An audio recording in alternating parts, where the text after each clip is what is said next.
Un gran y cariñoso saludo en el nombre de nuestro Señor Jesucristo. Gracia y paz, como por lo general acostumbramos a saludarnos acá, o si no es a saludarnos, siempre en algún momento, en algún espacio, ya sea despidiéndonos de la temática, de la reflexión que estemos tomando, nos damos este saludo. Un saludo muy particular, gracia y paz entre nuestros hermanos, entre nuestros amigos, entre aquellos que nos comparten su visión también. Los invitamos también a que puedas manifestarte a través de conversar acerca de lo que estamos presentando. Y esto es el Evangelio dentro del Antiguo Pacto, el Evangelio dentro del Antiguo Testamento, expresado principalmente en un libro de la Biblia, el libro de Isaías. Un libro muy interesante, muy rico, que es un libro con un componente mesiánico, donde se presenta a Jesucristo, donde se presenta al Mesías, donde se presentan elementos puestos también en el nuevo pacto, también se presentan cielos nuevos y tierra nueva. En esta oportunidad vamos a hablar a lo mejor algo que es un poco fuerte, porque también en la revelación de Jesucristo nosotros miramos que hay un mensaje potente, un mensaje final, y el Señor nos presenta a través de mensajeros, a través de ángeles, a través de advertencias y a través de las mismas profecías, un mensaje en el cual se ve reflejado el amor de Dios para con nosotros, diciéndonos las cosas. Es por eso que este mensaje es a un profeta de Dios, un profeta que se deja guiar por el Señor y tiene que entregar una palabra dura, tiene que entregar una palabra potente para que el pueblo de Dios, que estaba inserto en la idolatría, que estaba inserto en situaciones complicadas, y que Judá había fracasado, él tiene que hablar a ciertos dirigentes. Quiero que nos centremos en uno de los capítulos, especialmente en el capítulo 3 verso 1, y este va a ser el texto base, el texto clave que va a guiar nuestro estudio. Y es fuerte, pero lo vamos a ir analizando y lo vamos a ir mostrando en el amor de Jesucristo. Porque recuerda que Isaías también es el Evangelio, y es el Evangelio en este Antiguo Testamento. Dice así, porque he aquí que el Señor Jehová de los ejércitos quita de Jerusalén y de Judá la provisión y el apoyo, toda provisión de pan y todo sustento de agua.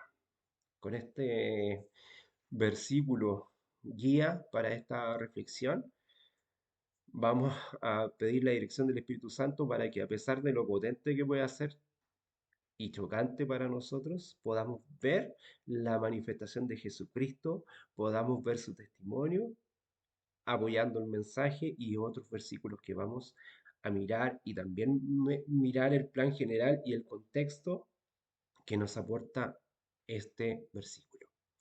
Querido Dios, sabemos que tú eres un Dios maravilloso, un Dios bueno, que a pesar de nuestra iniquidad, de nuestra maldad, de quienes somos, Señor, tú te diste por nosotros, y que a través de tu amor ya nos tienes en tu gloria, nos tienes salvos, nos entregaste la salvación desde antes de la fundación del mundo. Tú te hiciste cargo por cada uno de nosotros, una vez y para siempre, a través de la cruz del Calvario, pagando un precio tremendo en el cual te diste por nosotros, te hiciste pecado por nosotros para salvarnos. Pero tú, Señor, quieres que procedamos de manera voluntaria al arrepentimiento como un gesto de resultado por ese gran amor que tú tuviste con nosotros. Señor, acompáñanos para que también tu dirección pueda estar puesta en este mensaje y podamos mirarlo a cabalidad y a entenderlo profundamente en tu infinito amor y en tu testimonio. Todo te lo agradecemos en los méritos tuyos, Señor. Amén y amén. Bueno, este mensaje y esta palabra es bien potente, porque dice aquí que el Señor Jehová de los ejércitos quita de Jerusalén y de Judá la provisión y el apoyo. En un momento el Señor eh, deja de lado a Jerusalén, deja de lado a Israel, deja de lado a Judá, en el cual por mucho tiempo Él ha estado cuidando, ha llamado a la niña de sus ojos, la ha protegido al pueblo de Dios, se casó con él, hicieron un pacto de amor, pero el que rompió el pacto fue el pueblo en muchas oportunidades. Y este es un mensaje de advertencia que va a suceder más adelante. No es un mensaje para el momento directo, porque si tú miras en el contexto anterior, en el capítulo anterior, en el capítulo 2 desde el verso 10 al 22, nos habla sobre el gran día de Dios, el día en el cual Jesucristo se prepara para su venida. Y así lo presenta. Te invito a que leas el versículo 10 al 22 del capítulo 2 en adelante. Va a ser un tema en el cual nosotros vamos a mirar el gran día de Dios. Todavía no es un tema que nos está convocando a conversar, pero lo vamos a tocar porque es muy interesante y muy revelador lo que podemos sacar en él. Y en ese sentido está hablando de un periodo importante, porque el libro del profeta Isaías, entre los varios mensajes y enseñanzas, se fundamenta en los conceptos de justicia y de juicio, una justicia puesta en ese Mesías venidero, en primer lugar, pero también en lo que estamos viendo en el desenlace y la justicia que trae la salvación. Tú y yo estamos salvos desde antes de la fundación del mundo, antes que se manifestara Cristo mismo, pero también en la justicia que trae la salvación, donde viviremos en cielos nuevos y tierra nueva. Mensaje que también se encuentra en este Evangelio dentro del Antiguo Testamento. Isaías, en algún momento lo vamos a tocar, que habla de cielos nuevos y tierra nueva. Un texto que apunta para el día del Señor. El día de la ira de Dios, como dicen algunos, que en su entendimiento no lo entienden, o del juzgamiento. Pero nosotros hemos hablado muchas oportunidades lo que dice el capítulo 5 de Juan, que Dios a nadie juzga, sino que ha dado todo su juicio en el Hijo. Y ya hemos hablado en capítulos anteriores, en reflexiones anteriores, cómo juzga este Hijo, que sus juicios son de misericordia y sus juicios son de amor. Es por ello que es muy importante que podamos ver esta misericordia del Señor, el gran amor que el Señor ha tenido para cada uno de nosotros. Pero es importante que se vea que en algún momento habrá un desenlace de la justicia y que la misericordia que nos ha acompañado siempre se tendrá que terminar en un sentido de que la misericordia del Señor, que es misericordia y amor, siempre, siempre va a estar presente. Pero en este sentido, Él va a respetar nuestra elección para este gran día, el día de Dios que está hablando en el capítulo anterior. No apenas una relación de mandamientos, de consejos y prohibiciones y consecuencias presentes y futuras es lo que está entregando Isaías, sino que está entregando un mensaje para el tiempo del fin. Mira qué interesante, todavía no se había manifestado Cristo y ya Isaías en varios capítulos toca el tema de el Mesías, pero ya está hablando del día del Señor, del día en que el Señor le dará todo juicio a su Hijo Jesucristo, porque Él es el sumo sacerdote, nuestro abogado y juez, que nos bendice con su amor. Es un cuidado y un mensaje de amparo, de justicia y de juez, pero desde una perspectiva no occidental. Muchas veces cuando hablamos de Cristo como abogado, lo entendemos desde una cierta lógica que nos hace sentir como protegidos, pero cuando nos manifestamos en el concepto de juez y cuando miramos a Jesucristo como un juez, lo vemos en un concepto desde la mirada del legalismo romano, desde los códigos penales, de cómo es el juez en ese sentido. Pero el juez, desde una perspectiva bíblica, de hecho hay un libro dedicado hacia los jueces y cómo los jueces vivían y eran jueces que protegían, jueces protectores. No es el mismo concepto de ese juez que emite un juicio, sino que un juez que protege a su pueblo. Es muy interesante. En algún momento lo vamos a analizar a la luz de la palabra y seguramente tú ya lo tienes claro. Seguramente tú ya tienes ese concepto oriental de juez en el cual se centra el concepto de juez bíblico. Un juez diferente a lo que llamamos por justicia en la cultura occidental. Pero en este sentido, el Señor nos va advirtiendo a través de su medio, de este hombre, de este instrumento que es Isaías, porque Él no quiere que nosotros nos comportemos de una forma rebelde, con porfía, sino que seamos enseñados por medio de experiencia y que no vivamos el sufrimiento ni situaciones complejas y duras. El Señor siempre nos advierte. Por eso tiene mensajes, por eso tiene mensajeros, porque a veces llamados ángeles, a veces llamados profetas. De esa forma el Señor nos está advirtiendo lo que va a pasar. Mira lo que está diciendo en el capítulo 3 de Isaías. Está diciendo algo que va a pasar quizás 4000 años. Si tú piensas que el juicio del Señor está próximo, mira todo el tiempo que ha pasado, cuánto periodo de tiempo pasó entre el profeta Isaías hasta el cumplimiento del Mesías y más encima aún el tiempo en el que el Señor nos ha otorgado para que podamos evangelizar al pueblo. Así que es un tiempo prolongado donde todavía no se manifiesta el gran día de Dios. Las alertas y los avisos del profeta tenían un sentido de corregir el comportamiento de esta nación, de este pueblo, restaurar esta relación de Dios, que Dios no es quien se aparta, sino que es el hombre el que se aparta. El problema nunca ha sido de Dios. Dios no tiene un problema con el hombre, es el hombre en su naturaleza de pecado quien ha tenido un problema. Y esta corrección de Dios es para un bien, para una aproximación y para relacionarse. Cuando el hombre vive el arrepentimiento, cuando el Señor lo llama a su condición y lo hace ver, es para que Él se vuelva a conectar, no para que cambie su conducta o solamente se porte bien, sino que tiene que ver con poder relacionarse. Esto es lo que el Señor quiere, el bien para su pueblo y para que todos los que llaman por su nombre. La corrección era para las personas que no se igualasen a las personas complejas, avaras, agoreros, idólatras, a los que practicaban toda suerte de pecado e injusticia. Él no quiere el paganismo para su pueblo. El contexto de la ciudad de Jerusalén situada en este sentido no avala el comportamiento de los líderes de su pueblo. Ya sabemos que el Señor levanta a Isaías como profeta por la condición de su pueblo.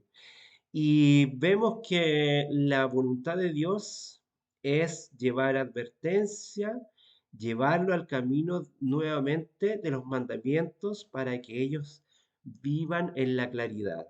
En ese tiempo había necesidad de justicia, de justificación, la vanidad y la vida pecaminosa mostraban cómo se afrentaba a Dios para un pueblo que debería mostrar y ser un espejo de quién es Dios, porque eso era mostrar quién era Dios.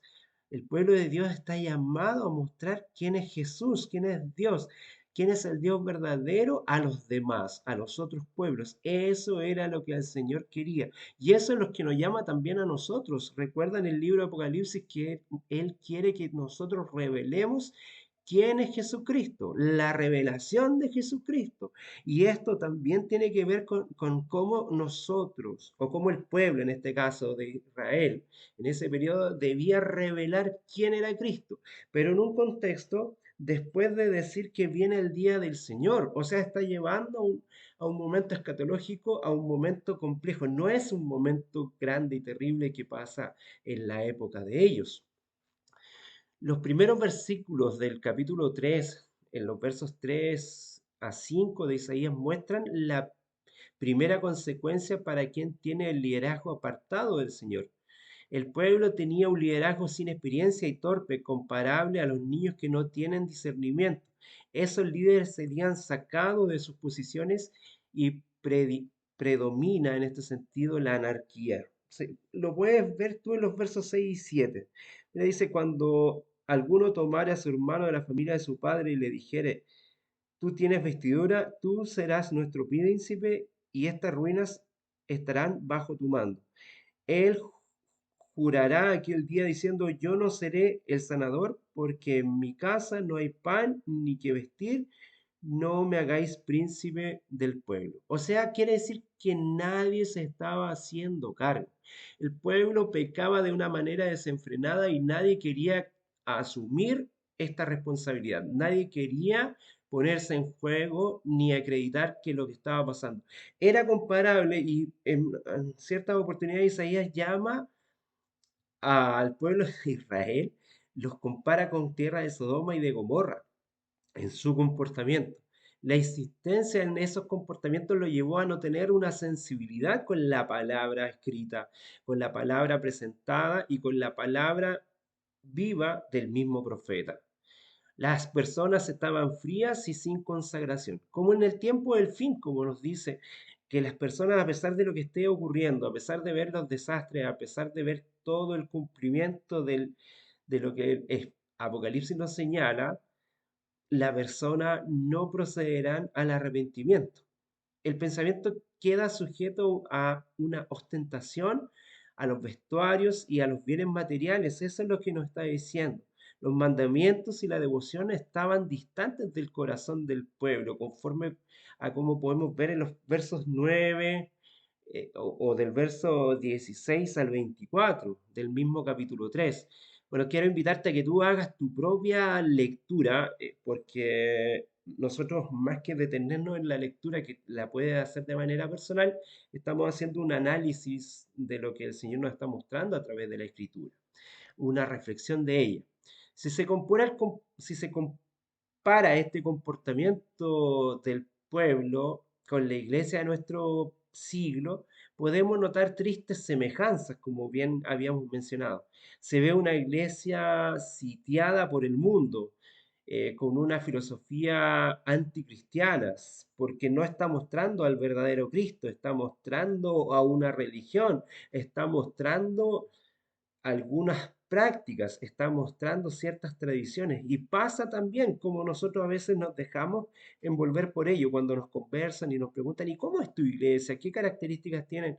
En vez de mostrar a Cristo, estamos mostrando una institución y muchas veces caemos en eso. Y al pueblo de Dios le pasaba lo mismo, hablaba más de los simbolismos, hablaba más de los rituales, hablaba más de la ley, pero no hablaba del Dios de esa ley, no hablaba de ese Dios que iba a mostrarse en la persona de la simiente de la mujer, que era el Mesías mismo y Jesucristo mismo. No estaban puestos en ese foco, sino que estaban mostrando su esplendor, lo importante que era, como pasa hoy día en algunas instituciones cristianas que muestran sus templos, muestran sus colegios, muestran sus universidades, muestran lo que el Señor les ha regalado y no muestran el mensaje central puesto en la persona de Jesucristo.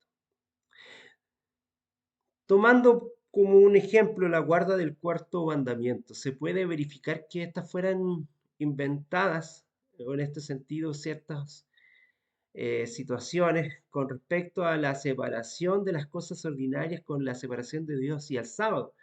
En este sentido, se cambian los mandamientos para justificar ambición, la avaricia, la búsqueda de un poder y la conformidad, que también estaba pasando en ese tiempo.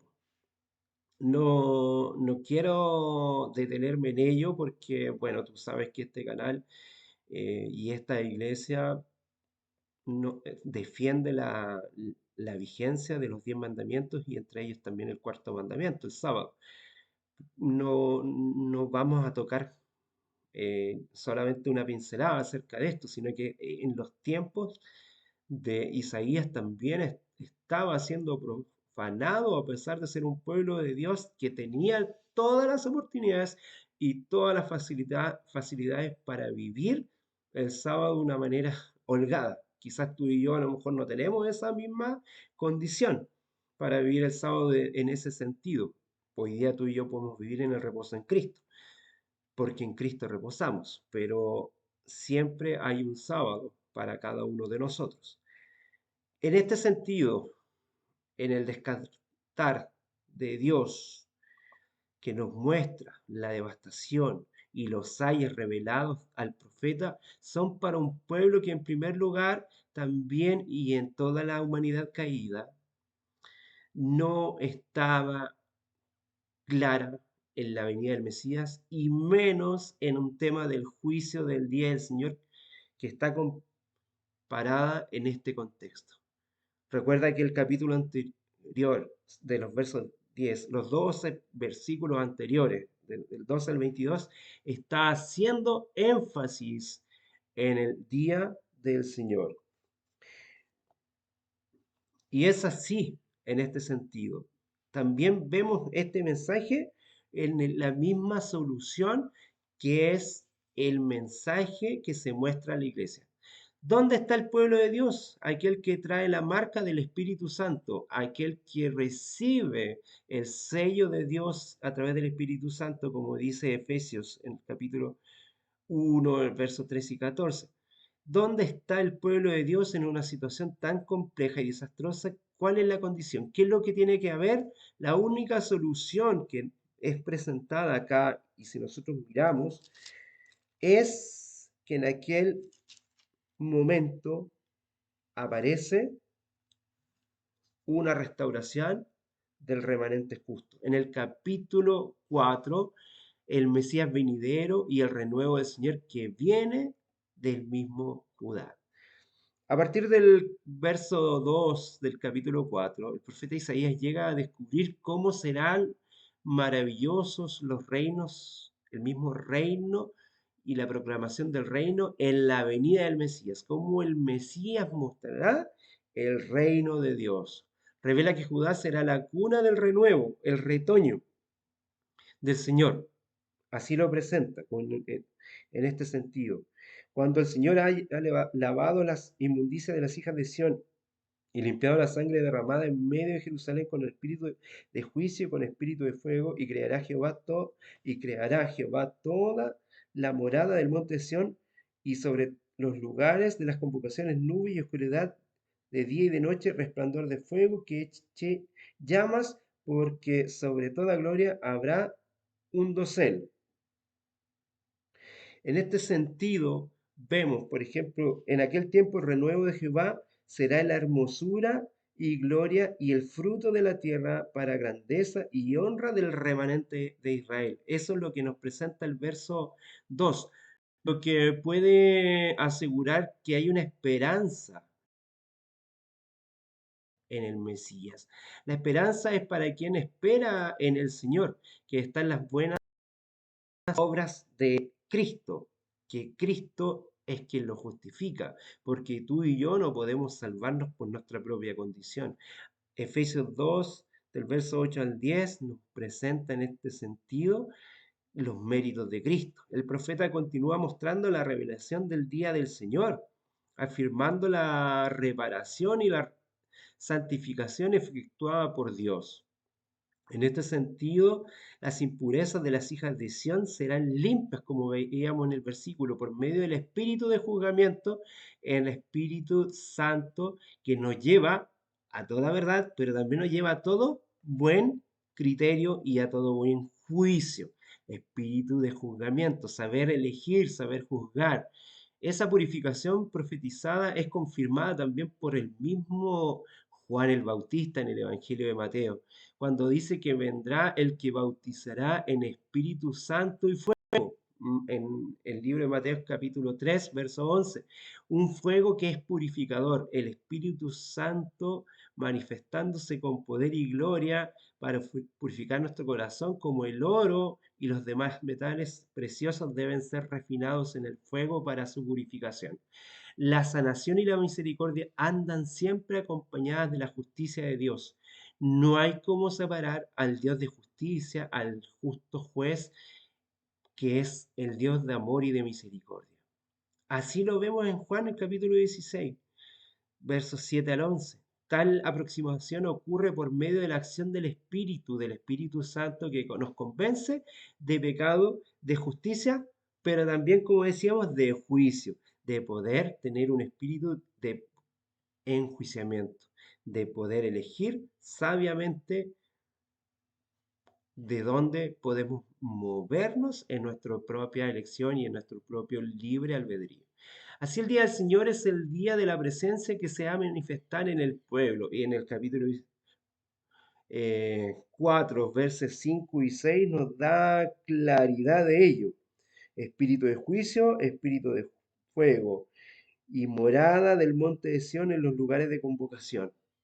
El Espíritu Santo conduce a los creyentes a un proceso que no termina hasta la venida de Cristo, que es el proceso de la santificación.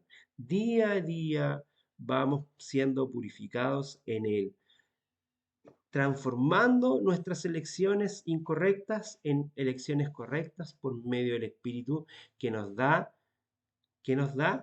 juicio, nos da verdad y ¿qué más nos da? Nos convence de que estamos equivocados y nos convence de cuáles son las situaciones pecaminosas.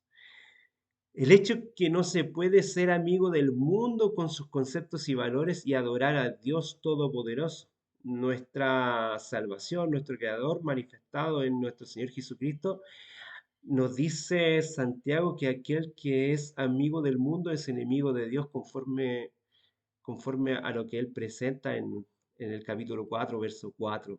Nos hace esa amonestación sincera.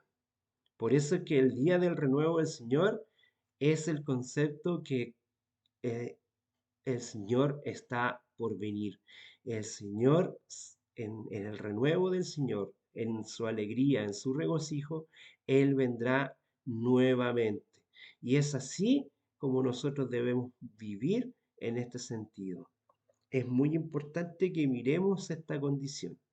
Quiero invitarte en el capítulo 4, verso 11, que dice que hay un segundo ay que trata de la embriaguez que domina al hombre. Este se embriaga desde la primera hora del día hasta la noche, cuando busca la bebida para calentarse. Aquí no se trata de un mero alcoholismo, una persona que tiene una situación compleja, sino que una persona que está confundida, que no tiene la oportunidad ni la disposición de discernir sabiamente porque está embobado, porque drogado, está drogado en ese sentido, con una droga legal, a lo mejor como el alcohol, pero que no es capaz de mirar la condición que tiene, sus errores, porque solamente está centrado en no pensar. El Señor determina que el fin de esos procesos será definido. No restará ni raíz ni rama, pues su raíz se pudrirá y la flor se llevará, en ese sentido será llevada por el mismo viento. Si nosotros leemos los capítulos 3 al 4, nos está diciendo cada uno de estos mensajes de lo que va a ocurrir en el día del Señor. El mundo se asemeja a una repetición de una película conocida en este sentido. Podemos, por medio de la palabra de Dios, dada del mismo profeta Isaías, que esto se corrobora en la venida del Señor con el libro de Apocalipsis, ver una luz, una vislumbre del comportamiento del mundo actual y en cierta medida cómo a veces el mismo comportamiento de la iglesia aproximan esta situación por no estar cumpliendo lo que el Señor promete. La devastación y la destrucción son inminentes como fueron las de Jerusalén y de los tiempos del profeta.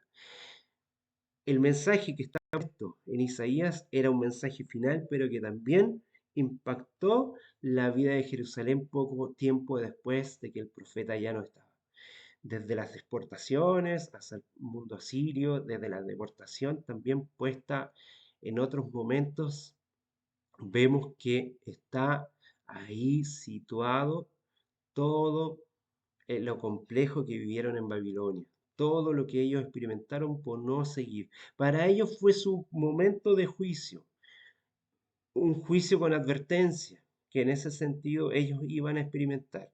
No fue el juicio final, no fue el periodo final que estaba anunciado en el tiempo del fin, pero que ella está hablando del día del Señor para este tiempo. Por eso es muy importante tenerlas con plena confianza, la seguridad, la esperanza, pero principalmente un mensaje centrado en la persona de quien viene, el Señor Jesús, Marán Hatá. Cristo viene por los suyos. Cristo viene por su pueblo. Cristo viene mirando tu condición y la mía para que nosotros procedamos a buscarle a Él porque Él quiere gozarse con nosotros por la eternidad. Ojalá que el Señor pueda tocar tu corazón y realmente puedas encontrar en Cristo el deseo de estar con Él para toda la vida. Que el Señor te bendiga grandemente. Gracia y paz.